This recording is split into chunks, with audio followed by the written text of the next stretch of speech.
Jamkan sarablo la jabaga ka fu ka walmando ko bi an ga me ka nyashin sarablo kerengranin ma sarablo kerengrale anyo ta ko nyashin kiriko buna kun ka bi an ga jamana konnana babu amina sigininka le thème du jour l'opérationnalisation des chambres criminelles des tribunaux de grande instance au Mali ka di district Bamako babu amina sigininka bi sariyawo yelma munke ka damne samba fla ani mugani nani labana yelma ba mun kɛra la ni o kɛra sababu ka sariya sun saba yelma nango mako le code pénal, le code de procédure pénale et la loi portant organisation judiciaire en République du Mali o yelma nun nale jamana famaw en tout cas kiriko barakɛlaw bala ka wuli ka jɔ kɛ walasa ka o ko sigi senga o kuma kono babu amina sigo kabi walasa nene aw yelma mun mi ka do kiriko la an ka jamana kono an ka se ka bɔ o kalama an jɔyɔrɔ jumɛn b'a la an kan ka fɛrɛ jumɛnw kɛ ka sariya bato be babu abna siko kan ni ala sɔnna sɔni an bɛ don babu kɔnɔ inshallah.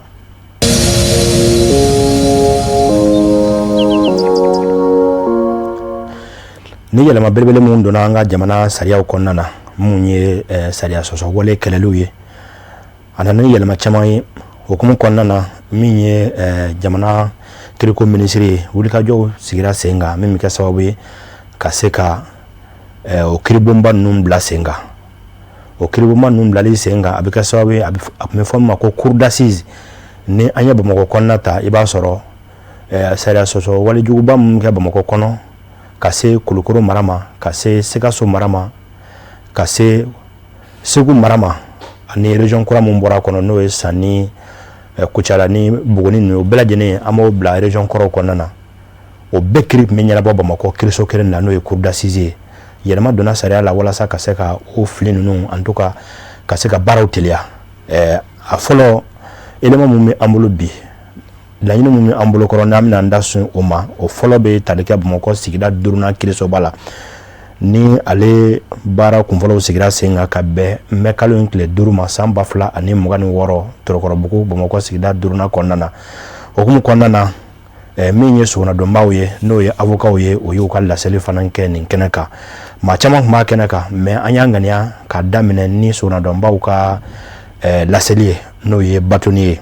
maître Sulemani Sumuntera a ye min fɔ an ka jango sariya. Ani sɔgɔma ne tɔgɔ ye Sulemani Sumuntera ne ye Maliw avocats ka batoni ye pour que ka faamuyali kɛ ministre ye kuma dɔ fɔ tubabukan na ka tila ka bayɛlɛma bamanankan na n bɛ tali ko la a ko an bɛ kiiri min sen kan sisan n'a bɛ fɔ o ma ko affaire criminelle ye mun ye sariya la n'i ye ko wale dɔ kɛ wale min man ɲi walew bɛ ɲɔgɔn ye bonya la fagaliko i b'a dɔn o ka bon mɔgɔ min taara fɛn fitinin dɔ suɲɛ wari suɲɛli ka se yɔrɔ dɔ la o ka bon ka taa mɔgɔ min ye fɛn fitinin dɔ ta mɔgɔ min b'a den faga mɔgɔ min bɛ waliden faga mɔgɔ min bɛ mɔgɔ wɛrɛ faga o kiiri fasugu o de bɛ juger sisan fɔlɔ a jugement kun bɛ kɛ yɔrɔ jumɛn a kun bɛ kɛ cour d'appel de la Mali la cour d'appel 3 de bɛ yen kelen bɛ Bamako kelen bɛ Moti kelen bɛ Kayi n'a kun bɛ organiser jamana bɛ wari de bɔ ka organiser et puis mɔgɔ minnu b'a kiiri tigɛ jamanadenw tun b'a la san o san jamanaden dɔw bɛ choisi jamana kɔnɔ cour d'appel bɛ yɔrɔ minnu na k'a fɔ nin san in na e bɛ taa kɛ assesseur ye e bɛna tribunal dɛmɛ baara la o ko organisation tun ka gɛlɛn wariko b'a la mɔgɔw sɔrɔli b'a la a kuma tun ka ca et puis n'i ye mɔgɔ wele ka na kiiri la kiiri dun ye sariya bolo dɔ ye a tigi t'a dɔn k'a lafaamuya la a k'a ka hakilinata t'a la ka sɔrɔ ka kiiri tigɛ majɛ caman tun b'a la donc a nana yira kiiri minnu filɛ nin ye n'olu fɔ n'o ye kiiri kojuguba ninnu ye a kiiri ka tigɛ mɔgɔ minnu ye sariya kalan mɔgɔ minnu bɛ jugeya la c'est pourquoi assesseur n'o tun ye jamanadenw ye olu bɔra a la k'a to jugew dɔrɔn ye u b'a fɔ o ma magistrat professionnel maintenant o kiiri fasugu ninnu sariya de ko a tɛ se ka kɛ pewu ni avocat da ma don a la avocat donni a la a t'a ye k'a fɔ a bɛna tiɲɛ filɛ nin ye non tiɲɛ tɛ pour que ka mɔgɔw convaincre la o tɛ o i b'a dɔn ko dɔ bɛ yen n'i kelen bilala ka juger k'a sɔrɔ mɔgɔ wɛrɛ tɛ yen min b'a f'i ye non a bɛ tan a bɛ tan a ka ca Ala fɛ i yɛrɛ bolo i jo b'a la k'a sɔrɔ fili b'a la o. Anw bɛ na ni min ye a bɛ fɔ o ma ko contradiction parce que kuma dɔw la mɔgɔ dɔw bɛ juger n'i y'u t'u yɛrɛ ma u tɛ sariya dɔn hali k'a na kuma tribunal la k'u yɛrɛ défend u tɛ se anw bɛ far'u kan u b'u ka kuma fɔ an ye an b'a f'u ye a ye tiɲɛ de fɔ an ye an tɛ jinɛmori ye n'i ye tiɲɛ fɔ sariya bɛ se k'i défend cogo min anw b'o sira ta dɔw bɛ yen u kojugu kɛ mais i b'a sɔrɔ bana de b'u la an bɛ se ka tribunal hakili jigin o la attention ni tigi anw y'a ye a hakili n'an ma farati an bɛna mɔgɔ juger min n'a hakili tɛ ɲɔgɔn fɛ déjà sariya la pour que i ka juger nin yɔrɔ la dɔgɔtɔrɔ de b'i lajɛ est-ce que hakili ka ɲi wa parce que ni mɔgɔ min hakili ma ɲi n'a ye suɲɛli kɛ ou bien a ye fagali kɛ n'i tilala k'a minɛ k'a datugu i b'a dɔn société la o man ɲi donc nin kiiri ninnu taabolo la juge a n'anw an bɛ ɲɔgɔn fɛ de an k'a kɛ anw yɛrɛ ka intérêt dɔrɔn kama an ye jamanaden de jamana in an b'a fɛ fila t'an bolo hali ni fila tun b'an bolo an bɛ baara kɛ yan de donc a ka kɛ ka ɲɛ o de ka di an bɛɛ la sariya ni tribunal ni justice ye fɛn dɔ ye jamana ye wari sɔrɔ cogo o cogo jamana bonyana cogo o cogo ni sariya tɛ yen a bɛ komi jama de bɛ bɔ sanfɛ ka jigin mais a bɛ taa wali yɔrɔ dɔ la. O kɔfɛ a ye avocat ka ɲɛmaa lamɛn min ye Mali avocat ka ɲɛmaa ye ale ka kuma kɔfɛ min ye nominɛ kɛbaga ye n'an ko ma ko le procureur de la République ale fana ye dakuruɲɛ fila fɔ nin ko in na segin kun ye jumɛn ye laɲini jumɛn bɛ a kɔnɔna na procureur a ye min fɔ an bɛ jɛ an ko sariya min ye monsieur Ousmane Fati procureur de la République près le tribunal de grande instance de la commune 5 du district de Bamako procureur min fɔ an ka jɛ an ko sariya. Bon ni kɛnɛ kan comme fɛn daminɛ don fɛn kura don an b'a fɛ ka profiter ka kunnafoni sanuman di a ka micro sababu la parce que an b'a dɔn a bɛ kunnafoni minnu na kunnafoni objectif don ka mɔgɔ bɔ dibi la donc kiiri in bɛ boli dossier 5 de kan dossier 5 mɔgɔ 6 de nɔ minɛlen don dossier 5 in kɔnɔ a bolodalen don tile 2 kɔnɔ bon dabangama don a ka kɛ baara wasalen mun programmera a kana bɔ a ma parce que an y'a ye pratique la fɛn caman bɛ kɛ a bɛ mɛn sen na k'a sɔrɔ mɔgɔw ma faamuya donc an y'a datigɛ ni dossier 5 ye mɔgɔ wɛrɛ bɛ nɔ minɛlen don donc olu de ka kiiri bɛ kɛ ni Ala sɔnna ma a bɛ kɛ wagati la wagati min koronnen don wagati min bɛ u permettre k'u ka jaabi sɔrɔ k'u ta n'u bila dɔn o ye laɲini fɔlɔ-fɔlɔ ye. Bon an ye dansago belebeleba 3 de ye o kɔnɔ kelen ye ka adamaden nin bɔ o bɛ kelen concerné 2 bɛ yen o ye bingali ye ani ka ŋaniya ta an ka laada la n'o ye ka adamaden surtout musoyanfan k'u lakana ka bɔ kɛwale dɔw ma ni o kɛwale taara ka kunsi ma n'u ka musoya bonya t'a kɔnɔ f'a bɛ dankari o la o fɛnɛ 2 b'a kɔnɔ suyɛli juguman mun bɛ kɛ sufɛ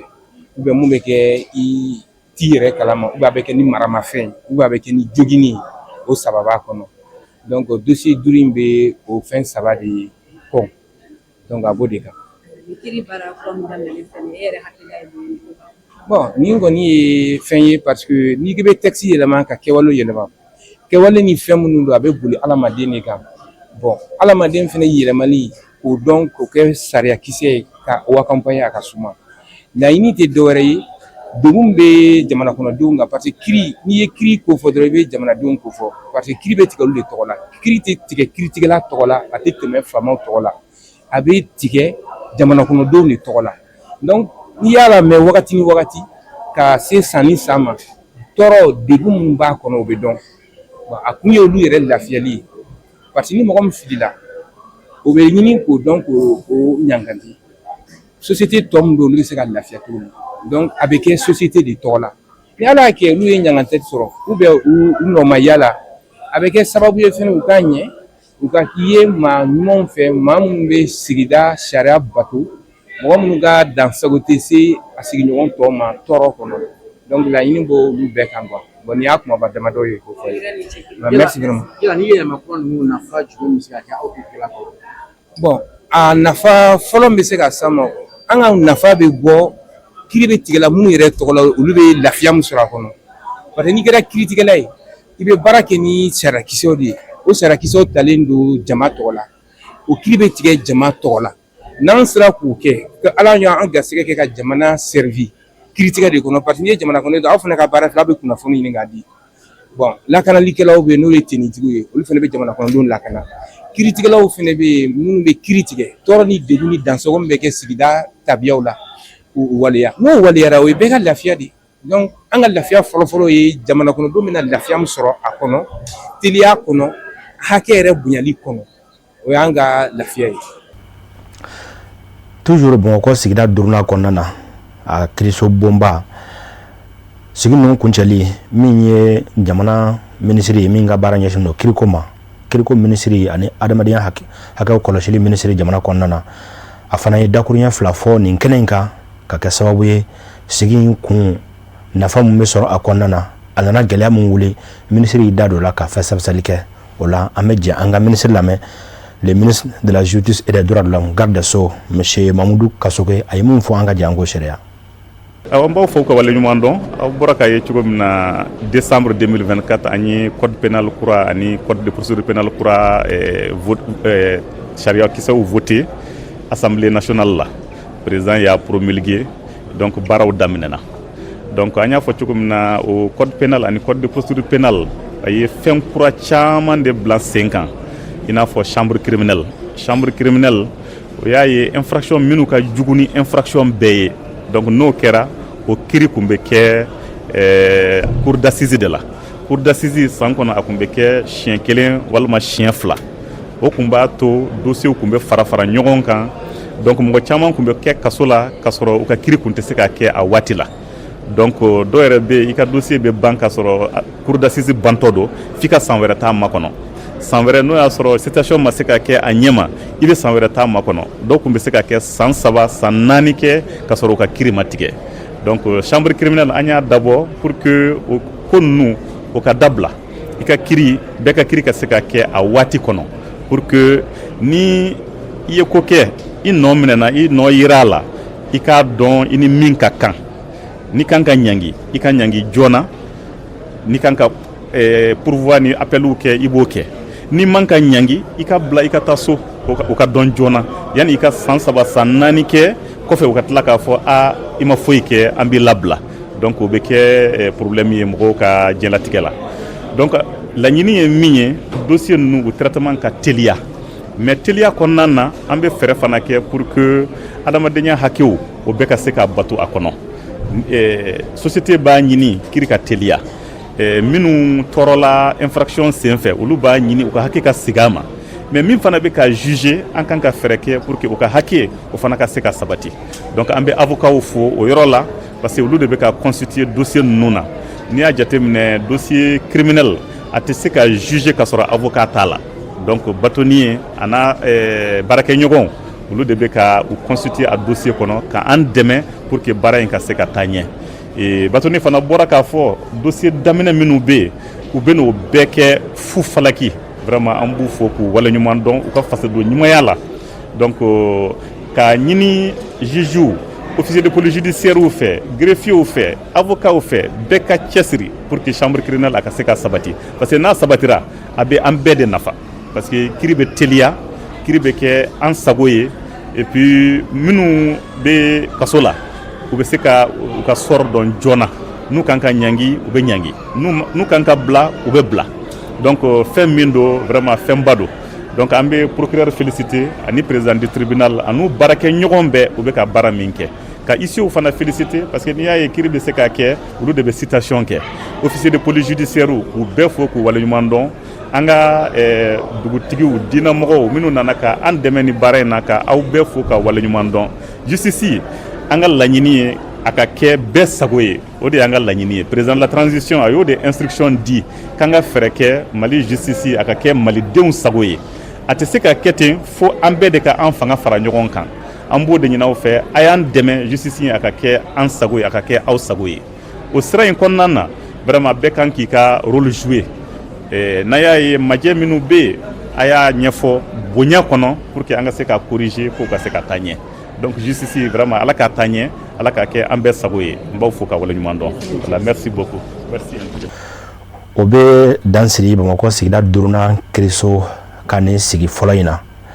an ma sɛnsɛn o la ka taa Bamakɔ sigida 4nan commune 4 ale ye kiiriso o fana ye a ka kɛnɛ in sigi a kɛnɛ sigili o bɛnna mɛ kalo in a tile 19 ma san 2026 nɛgɛ kanɲɛ 9 waati Amdala ye kiiriso yɛrɛ kuru kɔnɔna na o la o kɛnɛ kan maaba caman tun bɛ a kɛnɛ kan min ye minisiri ye ani ka se sariya baarakɛlaw caman ma magistrat les magistrats du siège et du parquet ka fara acteurs de la chaîne pénale wɛrɛw kan n'o ye policiers gendarmes ka sogo maaw ninnu bɛɛ lajɛlen tun bɛ kɛnɛ kan nka ka kɛ ni waati ni a cogoya ye an ye élément mun sɔrɔ bamanankan na an bɛ k'an ɲɛsin o de ma kosɛbɛ comme ne ni aw bɛ caman faamu bamanankan in na bamanankan na an ye maa kelen sɔrɔ min ye a ka laseli kɛ an ye kiiribo in yɛrɛ sigi kun kan nafa mun b'a la a nana gɛlɛya mun wuli k'i da don la a b'a la kɔlɔsi jaw kɔnɔna na min ye procureur ye le procureur de la République près le tribunal de grande instance de la commune 4 du district de Bamako ale ka kumaw caman kɛra nansarakan na aw y'a la kɔlɔsi k'a fɔ kiiri tɛmɛsiraw fɛ dɔw jɔlen bɛ kuma dɔw sigilen bɛ kuma o la an ɲɛ b'a la k'a fɔ min ye procureur ye ale jɔlen b'a la k'a ka kumaw kɔni caman kɛ min ye monsieur Idrissa Amidou Touré le procureur de la République ale ka kumaw caman bɛ ka kɛ a jɔlen nka nansarakan don an ye mun sɔrɔ bamanankan na an bɛ o da an bɛɛ lajɛlen ka an ɲɛma da k'an tulo majɔ ka bɛn o ma maa min ye a ka laseli kɛ an ye bamanankan na o ye monsieur Dirisa Ngolo Kulubali monsieur Dirisa Ngolo Kulubali ale ye laseli mun k'an ye bamanankan na ni ale ye kiiribo ɲɛma dankan ye le vice-président du tribunal de grande instance de la commune 4 du district de Bamako non moins président de la chambre criminelle monsieur Dirisa Ngolo Kulubali ale bɛ mun fɔ an ɲɛna bamanankan na an bɛ jɛ an ko sariya. Bon ne tɔgɔ Dirisa Ngolo Kulubali yan kiiriso o ɲɛma danga ye ne ye an bɛna baara min fana daminɛ sisan o chambre n'a bɛ fɔ o ma ko chambre criminelle ni bamanankan fɔlɔ b'a fɔ ko maafagalaw ka kiiri bon o chambre o ɲɛmɔgɔ ye ne ye baara min bɛ daminɛ sisan o ye kirimu de ye kiiri tigɛli ye kirimu ye mun ye wale mun bɛ ni o walew ɲangata ka bon kosɛbɛ an bɛna o kiiriw de tigɛ o walew maafa b'a la ka bin denmisɛnninw kan a b'a la bon ka bin musow kan o fana b'a la sonyali minnu bɛ yen mun bɛ kɛ ni maramafɛnw ye sonyali jugubaw n'u mɔgɔfagaw bɛ kɛ a sonyaliw la o sonyaliw fana olu b'a la ni kojugu caman wɛrɛ baara bolodalen don cogo min na an bɛna bi baara daminɛ an bɛ bi tile kɛ ka sini k'a la semaine nata n'o ye dɔgɔkun nata an bɛna tile 2 wɛrɛ k'a la komi anw fɛ yan kojugu kɛlɛli kiiri o ye tarata ani araba ye donc an bɛna baara daminɛ bi tarata ka sini araba kɛ o kɔfɛ an bɛ tila k'a daminɛ tu tarata nata o dugujɛ araba an bɛ taa fɛ voilà. Ni wulikajɔ ninnu an bɛ an ka ɲɛmɔgɔw fo n'o ye transition ɲɛmɔgɔw ye u ye hakilina sɔrɔ ka nɔgɔya don kiiri tigɛli cogow la fɔlɔfɔlɔ ni kun ye nin walew kɛ e bɛ kiiri cour d'assises de fɛ bon cour d'assises o ka baara ka suma parce que jama min bɛ yen o jama man ca maintenant a nana fɔ sisan ko tribunal fɛn o fɛn bɛ yen ni walojugu kɛra e ka yɔrɔ la e yɛrɛ de b'a kiiri tigɛ voilà yɛlɛmaba min donna ko in na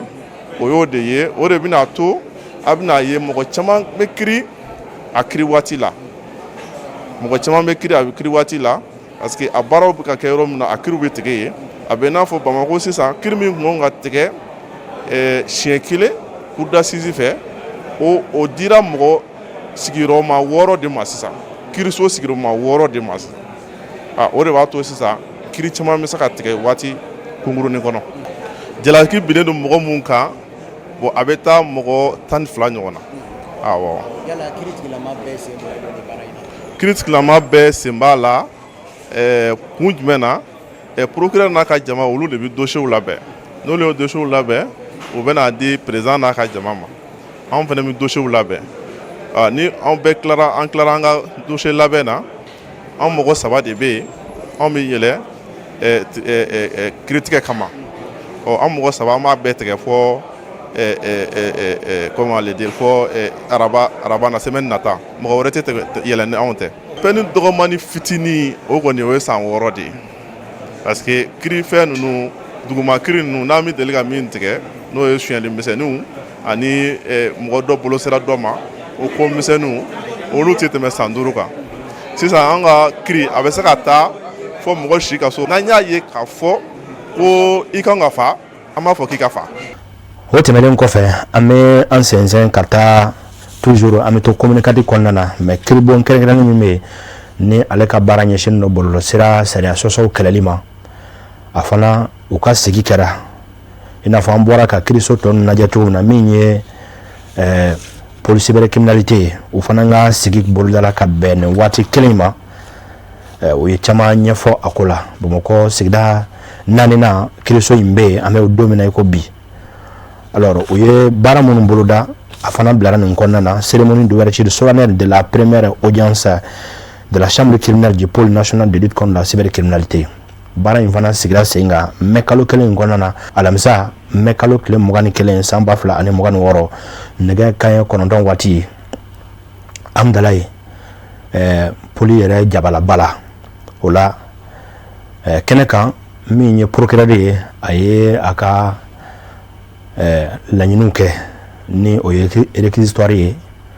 o y'u ka laɲiniw kɛ kumaw bɛ kɛ u jɔlen n'a sɔrɔ kɔrɔfɔliw la min ye procureur ye docteur Adama Kulubali procureur de la République près du pôle national de lutte contre la cybercriminalité a ye mun fɔ an ɲɛna bamanankan na an bɛ jɛ an b'o seere a ka procureur lamɛn. Adama Kulubali pôle de lutte contre la cybercriminalité procureur an b'aw fo aw ka nali la ani kuma dili an ma yaasa an ka se ka an dan tigɛ nin ko kan ni chambre criminelle n'i y'a jateminɛ ko kura don an ka sariya senw kɔnɔna la mais fɛn ɲumanba fɛnɛ don parce que fo ka se réforme minnu tɛmɛna an ka code pénal ni an ka code de procédure pénale n'o ye sariya sɔsɔ walew ni sariya sɔsɔ walew bɛ nɔ minɛ lahalaya minnu na olu bɛ kɛ gafe minnu kɔnɔna la yɛlɛma kuraw donna an ka kiiri taabolo la donc fɔlɔ cour d'assises de tun ye fɛnw ye minnu bɛ sariya sɔsɔ wale minnu ka jugu ni sariya sɔsɔ wale bɛ n'a bɛ fɔ a ma ko crime ale de tun b'olu ɲangi mais n'i y'a jateminɛ pour que o ka se ka organiser a siraw kun ka ca a baaraw kun ka misɛn donc a b'a kɛ mɔgɔw kun bɛ mɛn kaso la wagati dɔw la ka sɔrɔ u ni min ka kan u m'o dɔn yala u nɔ b'a la yala u nɔ t'a la donc u tun bɛ mɛn kaso la a dɔw la ka sɔrɔ o kun ma se ka jalatigɛ mais chambre criminelle ninnu nalen a bɛ na ni teliya ye o ko ninnu kɔnɔna la sisan mais teliya dɔrɔn k'i bɔ a la a nana ni sariya sen dɔw ye minnu bɛ nɔminalikɛlaw ni sɛgɛsɛgɛlikɛlaw ni kiiritigɛlaw yɛrɛ a bɛ wajibi dɔ sigi olu kan minnu ye mɔgɔ minnu nɔminɛlen don olu ni hakɛ minnu ka kan olu kan ka labato cogo minnu na u kan ka kiiri wagati minnu kɔnɔna la u ka se ka kɛ wagati surumanw ye donc ni chambre criminelle in bɛ na o lahalayaw ni o hukumu kɔnɔna la donc an b'a fɔ bi an nisɔndiyalen don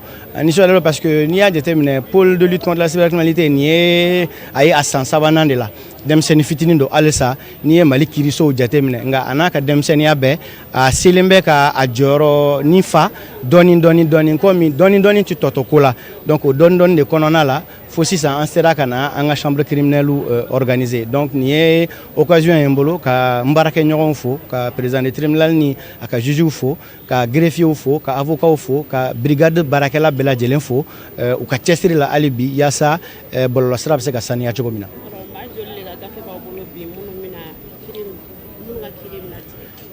Kiiri min dɔgɔdalen don bi dossier 4 de don a dossier 4 bɛ mɔgɔ 8 de kun kan a mɔgɔ 8 ninnu nɔ minɛlen bɛ n'i y'a jateminɛ menaces n'o ye ka mɔgɔ papa k'a fɔ i bɛ ko dɔ k'a la nɛni walew ani fara ɲɔgɔn kanw k'a fɔ ko u bɛ sariya sɔsɔ walew kɛ ani jamana basigibaliya walew olu de ye kun ye mɔgɔ 8 nɔ minɛlen don kun min na bi n'u bɛ na kiiri tribunal ɲɛkɔrɔ bi. ni wele kan bɛ yen o ye hali bi k'a fɔ mɔgɔw ɲɛna adamaden baara don adamaden baara ni majɛ tɛ ban an b'an se la dɔ bɛ fara se in kan hali bi o de fɔra kuma la sisan nɔ halisa a ka kan ɲɛfɔli ka kɛ mɔgɔw ye cybercriminalité ko in na mɔgɔw bɛ se k'a faamu cogo di cybercriminalité ye mun ye sariya sen jumɛnw talen don a kama mun ni mun de tɛ se ka kɛ ni i ye min kɛ mun bɛ se ka bɔ a la ka ɲɛfɔli kɛ mɔgɔw ye fɛnɛ cybercriminalité yɛrɛ pour que i ka se ka kisi a kɔlɔlɔw ma i bɛ se ka wale jumɛnw tagama donc laɲini ye halisa aw minnu ye journalistes ye an k'an fanga fara ɲɔgɔn kan parce que mɔgɔ n'i ye fɛn min faamu a ka ca ala fɛ i b'a sɔrɔ i bɛ o labato ka ɲɛ n'i ye fɛn min faamu n'o o kɔlɔlɔw ko k'a bɛ kɛ a ka ca ala fɛ i b'a sɔrɔ i bɛ sɔn a ma parce que i yɛrɛ b'a dɔn i ye fɛn min kɛ sariya sɔsɔ walew don donc pôle tɛna saliya halisa ɲɛfɔli la pôle tɛna saliya halisa sensibilisation na parce que laɲini tɛ ka nɔminɛli kɛ wagati bɛɛ laɲini ye ni mɔgɔw y'a faamu a bɛ dɔ bɔ jama nɔminɛta la a bɛ dɔ bɔ fɛnɛ bɔlɔlɔsira kɔlɔlɔw la ka ɲɛsin mɔgɔw ma bɔlɔlɔsira in filɛ n'an y'a faamuya ka ɲɛ n b'a fɔ cogo di yɛlɛyɛlɛnan de don a bɛ se ka mɔgɔw permet ka kibaruyaw sɔrɔ ka kibaruyaw di a bɛ se ka jago ni sɔrɔ yiriwa a bɛ se ka na ni bɛn ni kelenya ni fɛn caman wɛrɛw ye hadamadenw ni ɲɔgɔn cɛ donc halisa weleweleli ye mɔgɔw ka bɔlɔlɔsira matarafa mais an ka matarafa ni an ka danbew ni an ka tabiyaw n'an ka hɔrɔnya ye o procureur ka kumaw tɛmɛlen kɔfɛ min ye ministre ye mali ministre min ka baara ɲɛsinnen don sariya ko ma kiri ko ma adamadenya kɔlɔsili hakɛw ale fana ye dakuruɲɛ dama fɔ nin ko in na min ye nin chambre in ye chambre criminelle jɔyɔrɔ min bɛ a la a nana gɛlɛya min wuli ka bɔ kiriko bunakun kan a bɛ kɛ lafiya min ye jamana kɔnɔdenw ma a bɛna lafiya min don kiri baara kɔnɔna na ministre a ye mun fɔ an ɲɛna an bɛ jamu sereya monsieur Mamadou Kasoge ministre de la justice et des droits de l'homme garde des sceaux a ye mun fɔ ne ni aw an ka jamu sereya bon bi sɔgɔma vraiment nisɔndiyalen don kosɛbɛ ka sababu kɛ chambre criminelle audience an sera k'a daminɛ pôle cybercriminalité la n'i y'a jateminɛ chambre criminelle an ye o de bila cour d'assises nɔ na cour d'assises donc infraction minnu ka jugu ni infraction boy a bɛ fɔ minnu ma crime olu de bɛ juger cour d'assises fɛ pour que u ka se ka juger i bɛ taa sɔrɔ waati jan bɛ kɛ san 3 san 5 dɔw yɛrɛ bɛ san 10 kɛ ka sɔrɔ u ma se ka kiri parce que dossier bɛ taa instruction na donc a siraw ka jan et puis n'u tilara instruction fana na yanni kiri ka se ka boloda i bɛ taa sɔrɔ assise dɔ tɛmɛna filanan ma boloda donc n'i ye ɲinan ta jɛ f'i ka san wɛrɛ t'a makɔnɔ souvent i bɛ san wɛrɛ ta fana jɛ donc de telle sorte que ko kun bɛ caya mais maintenant o sababu la an y'a ɲini ka cour d'assises supprimer ka chambre criminelle bila u nɔ na an y'a ɲini pôle mɔgɔw fɛ u bɛ ka baara min kɛ u ka continuer n'o sira ye maa o maa min ye sira bila bɔlɔlɔ sira kan ka mɔgɔw neni ka mɔgɔw buruja ka mɔgɔw diffamer ka ɲini ka bɛnbaliya don sigida la mɔgɔw ni ɲɔgɔn cɛ ka ɲini ka jamana lagosi u kana saliya a ko la u ka a tigiw gosi u kan ka gosi cogo min na sariya sira kan donc o kɔni hinɛ foyi kana y'a la parce que o de b'a to lafiya bɛ sɔrɔ parce que fɛn o fɛn min bɛ kɛ espace virtuel kɔnɔ min bɛ kɛ bɔlɔlɔ sira kan a kɔlɔlɔ bɛ an ka monde réel kan donc an kan k'o jateminɛ et puis an ɲɛ bɛ min na o y'a fitini de an kana jɔ a la le fait que fɛnw bɛ kɛ infraction sugu wɛrɛ bɛ yen i bɛ taa sɔrɔ dɔw bɛ aéroport plateforme yɛrɛ ta otage la avion tɛ se ka jigin avion tɛ se ka yɛlɛ u bɛ an ka service de sécurité u bɛ se k'o fana ta otage la information foyi tɛ circuler téléphone foyi tɛ marcher donc banques fana bɛɛ bɛ bloqué o bɛɛ bɛ cybercriminalité kɔnɔna na ne y'a lajɛ nɛni dɔrɔn tɛ donc cybercriminalité u bɛ baara kɛ fɛn minnu kan a fɛnw ka ca kosɛbɛ n'a y'a jateminɛ bi tiɲɛni o tiɲɛni minnu bɛ ka kɛ mɔgɔw bɛ ɲɔgɔn wele u bɛ messagew échanger u bɛ mailiw ci ɲɔgɔn ma o de sababu b'a to u bɛ se ka ɲɔgɔn sɔrɔ ka baaraw kɛ donc ka messagew passer donc c'est pourquoi an kana saliya donc o fɛn sugu an ka essayer k'o kɔn an b'a ɲini média mɔgɔw fana fɛ aw fana ka an dɛmɛ o sira kan aw ka information véhiculer information minnu ye tiɲɛ ye information minnu saniyalen don information minnu bɛ dilali kɛ information min bɛ se ka tiɲɛni kɛ aw kana o cari parce que tiɲɛni man ɲi donc a k'a lajɛ min bɛ k'a fɔ est ce que tiɲɛ don ni tiɲɛ don n'a fɔra est ce que a bɛ nafa ɲɛ est ce que n'a fɔra a bɛ tiɲɛni kɛ o jateminɛw kan ka kɛ yani aw ka sɔrɔ k'a cɛri donc n bɛ aw fana fo aw ka baara la parce que aw de bɛ ka to an bɛ ka baara o baara min kɛ o bɛ ka taa diɲɛ fan bɛɛ donc k'aw fo ka ɲini aw fɛ toujours aw ka dɔ fara cɛsiri kan pour que baara in ka se ka taa ɲɛ vraiment merci. hakilila aw ye caman faamu ni sigi ninnu kɔnɔna na kiribɔ saba in an ye mun sɔrɔla bi o de ye nin mais ni ala ma baasi kɛ don wɛrɛ la min ye Bamakɔ procureur ba ye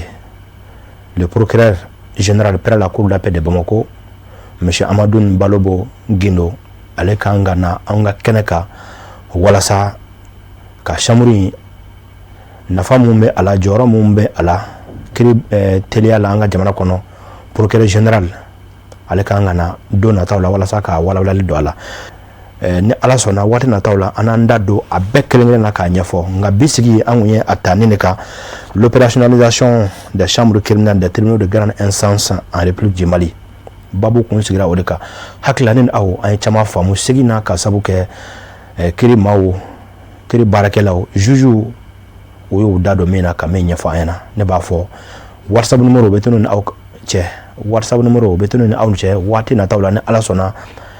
an bɛna sigi wɛrɛw kɛ min bɛ kɛ sababu ye ne ni aw na bɔ ɲɔgɔn kalama ka sabu kɛ yɛlɛma mun donna kiriko la jamana kɔnɔna na jɔyɔrɔ foyi tɛ anw na fɔ ka nin masala ninnu ta a bɔra maa mun da n'u ka baara don k'a ɲɛfɔ aw ɲɛna bamanankan jɛlen na a ka se ka faamuyali caman sɔrɔ a la ni ala ma baasi kɛ waati wɛrɛ ne ni aw an na ɲɔgɔn sɔrɔ jamukan sariya bulon kan salamu alaikum warahmatulahi taala barakɛtu